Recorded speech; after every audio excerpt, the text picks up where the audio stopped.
Good morning mga kainday. Ayan, what a beautiful morning. Wow, ang sarap ng tulog ng pusa mga kainday. Saan na yun? Wow. Ayan. Sarap ng tulog niya. Ayan o. Ayan o. Ayan. Wow, sarap ng tulog niya.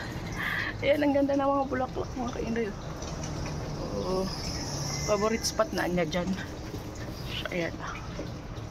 Wow, ang ganda ng panahon ngayon. Sana umaraw ng tuloy-tuloy.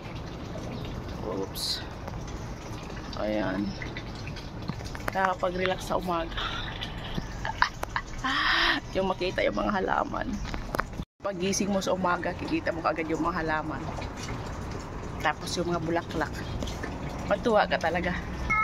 Pagkakita mo sa mga halaman na yun, makaka-relax ka talaga. Maganda kagad yung gising mo pag ganito. Kita mo. Uy, may flower na dito yung gumamela, oh. Ayan yung gumamela, ayan. Oops, oh. Alila. Tapos yan. Kakatuwa naman makinday. Makaka-relax ka talaga. What a beautiful morning. So happy. Ayan, magwalis muna ako.